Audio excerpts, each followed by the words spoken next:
দর্শক বন্ধুরা, welcome back to my YouTube channel. বন্ধুরা, আমার ইউটিউব চ্যানেলে আপনাদের সকলকে স্বাগত জানাই। তো চলুন বিভিন্ন স্বনামধন্য পত্র পত্রিকায় প্রকাশিত কয়েকটি বিশেষ খবর দেখে নেওয়া যাক। আজকের ফরিয়াদে প্রকাশিত বিশেষ খবরটি হলো, হাইকোর্টে ফের ধাক্কা খেল রাজ্য সরকার। অঙ্গনওয়াড়ি কর্মীদের অবসর গ্রহণের 30 দিনের মধ্যেই দিতে হবে গ্র্যাচুইটি। ফের একবার উচ্চ আদালতে ধাক্কা খেয়েছে রাজ্য সরকার। উচ্চ আদালতের নির্দেশে অবসরপ্রাপ্ত অঙ্গনওয়াড়ি কর্মী এবং সহায়িকাদের সব গ্র্যাচুইটি সুদ সমেত মিটিয়ে দিতে হবে রাজ্য সরকারকে।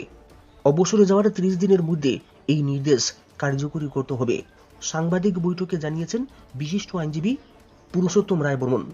পাশাপাশি ত্রিপুরা হাইকোর্টের এই ঐতিহাসিক এবং গুরুত্বপূর্ণ রায় রাজ্যের সমস্ত অঙ্গনওয়াড়ি কর্মী এবং সহায়িকাদের মুখে হাসি ফুটিয়েছেন বলে দাবি করেছেন হাইকোর্টের বিশিষ্ট আইনজীবী পুরুষোত্তম রায় বর্মন। হাইকোর্টের এই রায়ের পরিপ্রেক্ষিতে আয়োজিত এক সাংবাদিক বৈঠকে আইনজীবী পুরুষোত্তম রায় বর্মন জানিয়েছেন, বৃহস্পতিবার ত্রিপুরা হাইকোর্টের সিঙ্গেল বেঞ্চের বিচারপতি এস দত্ত পুরকায়স্থ এক গুরুত্বপূর্ণ রায় প্রদান করে রাজ্য সরকারকে নির্দেশ দিয়েছেন, রাজ্যের যারা অবসরপ্রাপ্ত অঙ্গনওয়াড়ি কর্মী এবং সহায়িকা রয়েছেন তাদের প্রত্যেকের গ্র্যাচুইটি টাকা সুদ সমেত মিটিয়ে দিতে হবে। যখন থেকে এই অঙ্গনওয়াড়ি কর্মী এবং সহায়িকারা অবসরে গিয়েছেন তখন থেকেই এই সুদ গ্র্যাচুইটির টাকার সাথে যুক্ত হবে। পুরুষোত্তম রায় বর্মন জানিয়েছেন, the payment of gratuity act 1972 অনুযায়ী অঙ্গনওয়াড়ি কর্মী এবং সহায়িকাদের গ্র্যাচুইটি টাকা রাজ্য সরকারকে আগামী 1 মাসের মধ্যে প্রদান করার নির্দেশ দিয়েছেন বিচারপতি। এক্ষেত্রে উচ্চ আদালত অত্যন্ত স্পষ্টভাবে জানিয়েছেন, রাজ্যের সমস্ত অঙ্গনওয়াড়ি কর্মী এবং সহায়িকাদের ক্ষেত্রে এই পেমেন্ট অফ গ্র্যাচুইটি অ্যাক্ট 1972 প্রযোজ্য। পুরুষোত্তম রায় বর্মন বলেছেন, 20 জন অঙ্গনওয়াড়ি এবং সহায়িকা কর্মী অবসর গ্রহণের পর রাজ্য সরকারের কাছে অন্যান্য সরকারি কর্মচারীদের মতো গ্র্যাচুইটি টাকা দাবি করেছেন, কিন্তু রাজ্য সরকার পরিষ্কার জানিয়ে দিয়েছেন তাদেরকে গ্র্যাচুইটি টাকা প্রদান করা হবে না। রাজ্য সরকারের এই অনমনীয় মনোভাবের কারণে 20 জন অঙ্গনওয়াড়ি কর্মী 1 বছর আগে উচ্চ আদালতের মামলা করেছিলেন। গত সপ্তাহে দায়ের করা রিট পিটিশনের উপর শুনানি শেষ হয়েছে। এদিন মামলার চূড়ান্ত প্রদান করেছেন বিচারপতি এস দত্ত পুরকায়স্থ। পুরুষোত্তম রায় বর্মন বলেছেন, এই রায় শুধু 20 জন নন, গোটা রাজ্যের 10,000 অঙ্গনওয়াড়ি কর্মী এবং সহায়িকাদের ক্ষেত্রে প্রযোজ্য হবে এবং তারা উপকৃত হবেন। এতদিন ধরে অঙ্গনওয়াড়ি কর্মী এবং সহায়িকারা রাজ্য সরকারের স্বেচ্ছাচারিতার শিকার হয়েছেন। হাইকোর্টের রায়ে এবার তাদের বঞ্চনার অবসান ঘটবে। এই প্রসঙ্গে পুরুষোত্তম রায় বর্মন বলেছেন, 2021 সালে দেশের সর্বোচ্চ আদালত গুজরাটের অঙ্গনওয়াড়ি কর্মী সহায়িকাদের একটি মামলায় গুরুত্বপূর্ণ ঘোষণা দিয়েছিলেন যে অঙ্গনওয়াড়ি কর্মী সহায়িকারা সারা দেশে গুরুত্বপূর্ণ দায়িত্ব পালন করছেন। তৃণমূল স্তর থেকে তারা তাদের কাজ শুরু করছেন, কিন্তু তারা যথেষ্টভাবে বঞ্চিত। সেই ক্ষেত্রে অঙ্গনওয়াড়ি কর্মীরা পেমেন্ট অফ গ্র্যাচুইটি অ্যাক্ট 1972 অনুযায়ী অন্যান্য সরকারি কর্মচারীদের মতো গ্র্যাচুইটি পাবার অধিকারী। ত্রিপুরা রাজ্যের অঙ্গনওয়াড়ি কর্মী সহায়িকারা আশা করেছিল রাজ্য সরকার সুপ্রিম কোর্টের সেই নির্দেশ মেনে রাজ্যেও অবসরপ্রাপ্ত অঙ্গনওয়াড়ি কর্মী ও সহায়িকাদের গ্র্যাচুইটি প্রদান করবে, কিন্তু রাজ্য সরকার সেই দায়িত্ব পালন করেনি, যার কারণে স্বল্প পেনশনে অঙ্গনওয়াড়ি কর্মী সহায়িকাদের সংসার চালানোর দুঃসাধ্য হয়ে উঠেছিল। তারই পরিপ্রেক্ষিতে রাজ্যের 20 জন অবসরপ্রাপ্ত অঙ্গনওয়াড়ি কর্মী ত্রিপুরা হাইকোর্টে রিট পিটিশন দাখিল করেছেন। গত সপ্তাহে এই রিট পিটিশনের উপর শুনানি শেষ হয়েছে। বৃহস্পতিবার এই মামলায় রায় ঘোষণা করা হয় রাজ্য সরকারের একগুমি মনোভাবের উপরে। এই রায় যথেষ্ট গুরুত্বপূর্ণ হুঁশিয়ারি বলে মনে করছেন আইনজীবীরা। এক্ষেত্রে সরকারের পক্ষ থেকে আপিল হলেও মামলার মেরিট অনুযায়ী পরবর্তী ক্ষেত্রেও হাইকোর্টের এই সিঙ্গেল বেঞ্চের রায় অঙ্গনওয়াড়ি কর্মী ও সহায়িকাদের পক্ষেই যাবে বলে মনে করছেন আইনজীবী পুরুষোত্তম রায় বর্মন। স্কুল ছুটির রাজ্যে বিদ্যা সমীক্ষা কেন্দ্র, ড্রপ আউটের রাজ্যে ডিজিটাল ল্যাব। রাজ্যে শিক্ষার ভয়াবহ চিত্র দেখানো হয়েছে। নীতি আয়োগ রিপোর্টে শিক্ষার মানের দিক থেকে ত্রিপুরা ভারতের সবচেয়ে খারাপ মানসম্পন্ন রাজ্যগুলির মধ্যে একটি।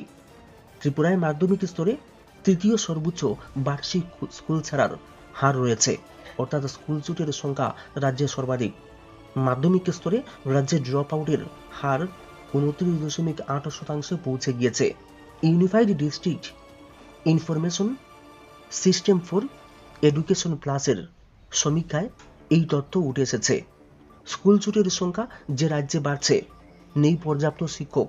এডিসি এলাকায় যেখানে স্কুলের পর স্কুল বন্ধ হয়ে যাচ্ছে, সেই রাজ্যে আবার বিদ্যা সমীক্ষা কেন্দ্র। কতটা সমীক্ষা হচ্ছে সেটাই প্রশ্ন। নিন্দুকেরা বলেন, বহিরাজ্যের সংস্থাকে পাইয়ে দেওয়ার আয়োজন এই প্রকল্প। প্রায় 2.5 কোটি টাকার প্রকল্প। প্রাপ্ত তথ্য ও প্রযুক্তির ব্যবহার করে প্রতিটি শিক্ষার্থী কতটা শিখতে পারল, সেটা সমীক্ষা ও বিশ্লেষণের মাধ্যমে শিক্ষণ ফলাফলে প্রভূত উন্নতি ঘটানো এই বিদ্যা সমীক্ষা কেন্দ্রের প্রধান উদ্দেশ্য। একসময় প্রাক্তন শিক্ষামন্ত্রী রতনলাল নাথ ডিজিটাল লাইব্রেরি চালুর ঘোষণা দিয়েছিলেন। সেই সময় 304টি স্কুলে ট্যাবলেট চালু করা হবে বলে জানিয়েছিলেন তিনি। অর্থাৎ পড়ুয়ারা ট্যাবলেটের মাধ্যমে পাঠ দিতে পারবে। কয়েক কোটি টাকা খরচ করে পছন্দের সংস্থাকে পাইয়ে দিয়ে ট্যাবলেট 304টি স্কুলে পাঠানো হলেও পড়ুয়ারা কতটা লাভবান হয়েছে বা হবে? আরও 15,000 পড়ুয়াকে এর আওতায় নিয়ে আসা হবে। শিক্ষাবিদরা বলছেন, ট্যাবলেট বা অনলাইন ক্লাস কিছুতেই অফলাইন ব্যবস্থার সম্পূর্ণ বিকল্প হতে পারে না। বিশেষত যেখানে অনলাইনে পড়াশোনা করতে গেলে নিয়মিতভাবে অর্থ খরচের দায় আছে। আমাদের রাজ্যের পড়ুয়ারা এই ব্যবস্থায় কতটা অভ্যস্ত? বিশেষজ্ঞরা কিংবা শিক্ষাবিদরা বলছেন, ডিজিটাল ব্যবস্থা কোনোভাবেই বিকল্প হতে পারে না। গোটা দেশের বিশিষ্ট শিক্ষাবিদদের বক্তব্য, অনলাইনে পড়াশোনা চালানোর মতো পরিবেশেই এখনো গড়ে ওঠেনি। তার উপর ডিজিটাল ব্যবস্থা বা ট্যাবলেট, স্বাভাবিকভাবেই এই অনলাইনে ব্যবস্থায় দেশের শিক্ষা ব্যবস্থা বিপর্যস্ত হয়ে পড়েছে। ক্রমশ বাড়ছে স্কুল ছুটির সংখ্যা। রাজ্যে মাধ্যমিক স্তর পার হওয়ার আগেই পড়াশোনা ছেড়ে দিচ্ছে প্রায় 28.3% মেয়ে, অর্থাৎ তারা স্কুল ছুট হয়ে যাচ্ছে। ছাত্রদের ক্ষেত্রে হার 31.3%। 2022-23 ও 23-24 সালে রাজ্যে ড্রপ আউটের হার জাতীয় হারের অনেক উপরে। পরিস্থিতি যেভাবে এগুচ্ছে, তাতে আগামী দিনে গোটা দেশের শিক্ষাঙ্গন থেকে হারিয়ে যেতে পারে বহু প্রতিভা। একটি পরিসংখ্যানে জানা গিয়েছে, দেশের 38% স্কুল পড়ুয়ার কাছে স্মার্টফোন নেই, 43% সরকারি স্কুল পড়ুয়ার মোবাইল নেই, 25% বেসরকারি স্কুল পড়ুয়ার কাছেও মোবাইল নেই। তার উপরে ডিজিটাল ট্যাব। প্রায় 2 দশক হলো এডিসিতে নতুন কোনো শিক্ষক নিয়োগ নেই। অস্বীকার করার উপায় নেই, বাম আমলে এডিসি এলাকায় প্রচুর স্কুল তৈরি হয়েছে। বাম সরকারের লক্ষ্য ছিল বাড়ি থেকে 1 কিলোমিটারের মধ্যে স্কুল নির্মাণ করা। বর্তমান সরকার পড়ুয়া স্বল্পতার অজুহাত তুলে বেশিরভাগ স্কুল বন্ধ করে দিয়েছে। তারপরেও দূর হয়নি শিক্ষক স্বল্পতা। ডান বাম কিংবা মোথা কোনো দলের শাসনে এই নিয়ে কোনো মাথা ব্যথা নেই। গন্ডাচড়া, ছামনু, দশদা, যতনবাড়ি সহ এডিসির প্রত্যন্ত এলাকার এমন বহু স্কুল রয়েছে মাত্র একজন শিক্ষক দিয়ে চলছে। ইতিমধ্যে এডিসির আওতাধীন স্কুলগুলো থেকে একাংশ অভিভাবক তাদের ছেলে মেয়েদের প্রাইভেট স্কুলে নিয়ে গিয়েছেন। অনেকে রাজধানীতে বাড়ি ভাড়া করে তাদের ছেলে মেয়েদের শহরের স্কুলে পড়াচ্ছেন। তাই শহরের আনাচে কানাচেও এখন জনজাতি পড়ুয়াদের ঘর ভাড়া নিয়ে শহরের স্কুলে পড়তে দেখা যাচ্ছে। কিন্তু আর্থিকভাবে দুর্বল পরিবারগুলোর পক্ষে তা সম্ভব হচ্ছে না। গোটা এডিসি প্রশাসনের নিয়ন্ত্রণাধীন স্কুলগুলোর মধ্যে 50% উপরে স্কুলে দীর্ঘদিন ধরে প্রধান শিক্ষক নেই।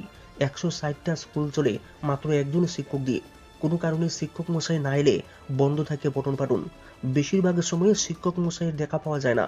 অবাক করার মতো ঘটনা হলো, এমন সিনিয়র বেসিক স্কুল রয়েছে যেখানে মাত্র একজন শিক্ষক।